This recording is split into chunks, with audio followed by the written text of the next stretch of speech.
La plática se llamaba diagnóstico temprano del cáncer renal. Lo cierto es que en nuestro país seguimos detectando el cáncer en etapas avanzadas. La gran mayoría de los pacientes que vemos con cáncer renal llegan con metástasis o con tumores localmente avanzados que invaden la vena cava. La incidencia, actualmente el cáncer renal es un tumor que ha estado incrementando su incidencia en los últimos años. Actualmente vemos un 2% de incremento por cada año aproximadamente, y ha habido una transición epidemiológica del cáncer. Ya no vemos los tumores que inicialmente afectaban hasta la pared abdominal. Esto en el mundo como en Norteamérica o en Europa, en donde se detectan casi 74% de tumores en etapas pequeñas, menores de 7 centímetros o hasta 7. 10% de tumores incidentales por métodos de imagen, actualmente 60%, y el cáncer metastásico hasta en un 10%. En México, en vez de estar así, estamos como hace 30 años aproximadamente. En Estados Unidos cada vez más se detectan los tumores etapa clínica 1, tumores pequeños de 4 centímetros, y 20% de estas masas pequeñas usualmente son de carácter benigno. Como menciono, a pesar de que el cáncer renal representa solamente el 2% de todos los cánceres a nivel mundial, es el tumor urológico más letal, una mortalidad de 35% a 5 años, y el pico de incidencia es entre los 60 años de edad. Esto es la mortalidad en Estados Unidos, y vemos como desde el 70 hasta el 2000 el número de pacientes que se mueren por esta enfermedad es cada vez mayor. Según datos de la Sociedad Americana de Cáncer, se consideran 57,000 casos nuevos con aproximadamente 12,000 muertes.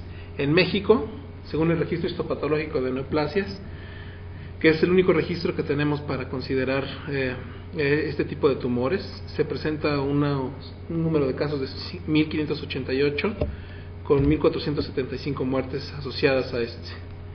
Una revisión que se hizo de 4 años en el instituto, vimos aproximadamente 201 pacientes con cáncer de riñón, que representa el 1%.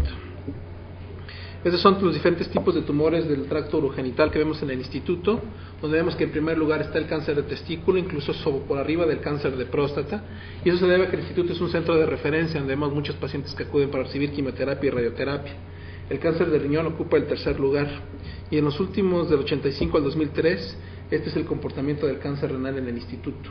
En los últimos años vemos que a partir más o menos del 90 y tantos para acá, cada vez vemos más pacientes con este tipo de neoplasias. En esta revisión que se hizo de 10 años, del 90 al 2000, 460 pacientes con diagnóstico de cáncer renal. Y si hablamos de diagnóstico temprano, hablando de la historia natural de la enfermedad, lo ideal sería que detectáramos a los pacientes en esta etapa, cuando los pacientes no tienen ningún síntoma. Como les refiero, este grupo de pacientes son los que se detectan por métodos de imagen.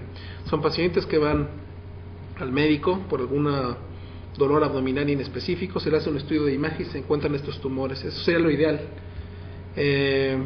para poder ofrecer un tratamiento con fines de preservación del riñón. Lo cierto es que nosotros detectamos a los pacientes ya cuando tienen síntomas y donde el procedimiento se retrasa en un porcentaje considerable. La distribución normal de sexo es más frecuente en el hombre, con una relación de 1.5 a 1 sobre la mujer. Los factores de riesgo más importantes es el tabaquismo, responsable aproximadamente del 20% de los pacientes con cáncer renal. El otro factor de riesgo principal es la obesidad. Existen otros factores como los litos renales, sobre todo asociados a tumores de tipo escamoso, así como las infecciones del tracto urinario. Y los pacientes trasplantados, sobre todo los pacientes que tienen insuficiencia renal crónica asociado a quistes renales, es un factor de riesgo para desarrollar este tipo de tumores. La historia familiar también es un factor de riesgo. Y existen factores ocupacionales como el cadmio, contacto con cadmio, con asbesto, y algunos factores como enfermedades de la hipertensión arterial y algunos tratamientos para la misma hipertensión como las tiazidas. La aspirina y la fenacetina, estos son dos para otro tipo de cáncer de riñón, que es el de células transicionales, pero en términos generales el 95% de los tumores de riñón es el adenocarcinoma renal.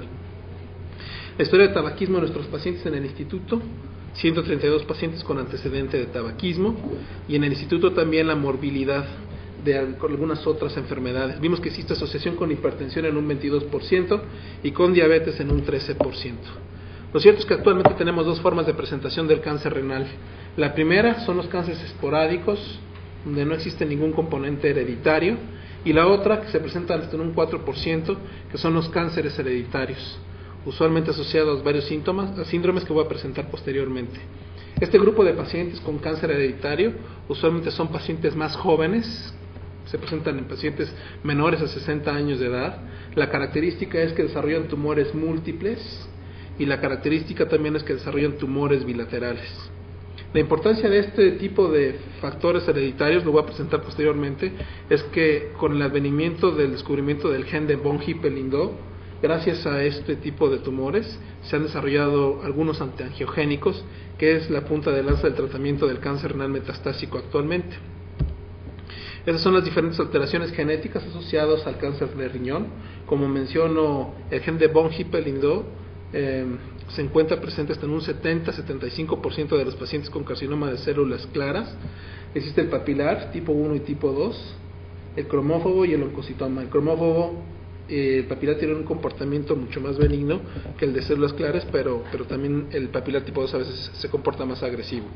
Estos son los diferentes genes asociados a los diferentes tipos de carcinoma renal y las diferentes enfermedades a las cuales se asocian. Y lo cierto es que con la presencia de estos genes podemos encontrar que el cáncer se puede asociar hasta un 75% como el de células claras, en el papilar hasta un 20% riesgo de desarrollar cáncer renal, y en el síndrome como el síndrome de Bill-Hogg-Dubé hasta en un 15-29%. Este gen es el gen de von Hippel-Lindau, responsable de la regulación de hipoxia. La respuesta normal es la producción de angiogénesis, y este gen se encuentra en el brazo corto del cromosoma 3, es el responsable, les digo, del desarrollo de nuevos tratamientos antiangiogénicos para el cáncer renal. Hablar de cuáles son las presentaciones, las manifestaciones clínicas del cáncer renal, pues pueden ser muchas. De hecho, pues ustedes lo conocen como el tumor del internista porque puede mimetizar muchas enfermedades.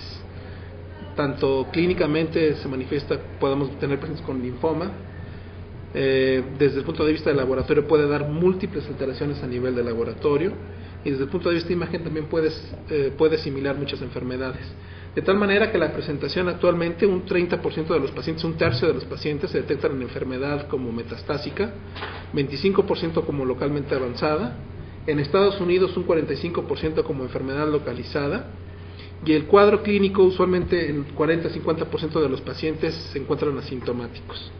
Los tres síntomas principales para diagnosticar un cáncer renal es la triada clásica, que es dolor abdominal, sobre todo en región abdominal y en región lumbar. El otro es la hematuria y el otro es una masa palpable. Esta triada se conoce como triada de enfermedad avanzada o demasiado tarde, porque los pacientes que presentan esta triada usualmente se asocian a un cáncer ya con pocas posibilidades de ofrecer un tratamiento curativo. Se presenta en 6-10%. Hallazgos incidentales en todo el mundo, se reporta que el 40-50% de los tumores se detectan por estudios de imagen, y síndromes paraneoplásicos hasta en un 20%. Las manifestaciones de la exploración física de un cáncer renal es, como refiero, una masa abdominal palpable, la presencia de adenomegalias cervicales, un varicocele que no reduce, es un dato típico de cáncer renal y se asocia sobre todo a afección de la vena renal, edema de miembros inferiores. Todos estos obligan a la realización de estudios de imagen para tener el diagnóstico. En el instituto es lo que vemos, 21.7% de los pacientes presentan síntomas, llegan pacientes con un retraso de un mes de 13.9% y llegan pacientes con retraso de hasta un año en 12.1%.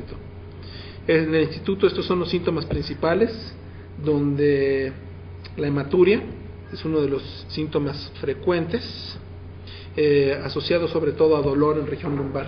Muchos pacientes acuden pensando que tienen infecciones urinarias, que tienen alguna piedra, les hacen el ultrasonido como estudio inicial y se encuentra un tumor renal. La masa palpable, a pesar de que se presenta en enfermedad avanzada, la vemos en un 11% y la triada solamente en un 1%.